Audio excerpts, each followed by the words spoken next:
ଥଣ୍ଡାରେ ଥରୁଛି ସାରା ଓଡ଼ିଶା। ଆହୁରି 2 ଦିନ ହାଡ଼ଭଙ୍ଗା ଶୀତ।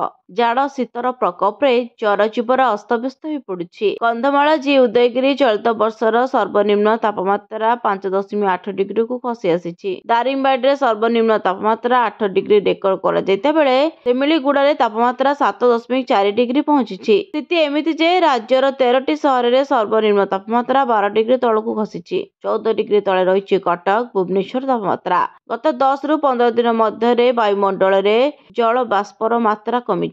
ଉତ୍ତର ପଶ୍ଚିମ ଦିଗରୁ ବାୟୁ ପ୍ରବାହ ବଢ଼ିବା କାରଣରୁ ଶୀତର ପ୍ରକୋପ ବଢ଼ିଛି। ପାଣିପାଗ ବିଭାଗର ଆକଳନ ଆହୁରି 2 ଦିନ କଲବଲ କରିଛି ଥଣ୍ଡା। ଫେବୃଆରୀ ଅଧା ଯାଏଁ ରହିବ ଶୀତର ପ୍ରକୋପ। ଏଥିସହିତ ଓଡ଼ିଶାର ବିଭିନ୍ନ ସ୍ଥାନରେ କୁହୁଡ଼ିର ପ୍ରଭାବ ମଧ୍ୟ ଦେଖିବାକୁ ମିଳିବ ବୋଲି ଆକଳନ କରିଛି ପାଣିପାଗ ବିଶେଷଜ୍ଞ। ସ୍ଥିତି ଏମିତି ଯେ ରାଜ୍ୟର 13ଟି ସହରରେ ସର୍ବନିମ୍ନ ତାପମାତ୍ରା 12 ଡିଗ୍ରୀ ତଳକୁ ଖସିଛି। ପାଣିପାଗ ବିଭାଗର ଆକଳନ ଆହୁରି କହିଛି ଯେ 2 ଦିନ କଲବଲ କରିବ ଥଣ୍ଡା। 18 ତାରିଖ ପରେ ବଢ଼ିବ ରାତିର ତାପମାତ୍ରା। ବ୍ୟୁରୋ ରିପୋର୍ଟ, ନ୍ୟୁଜ୍ ଦୁନିଆ।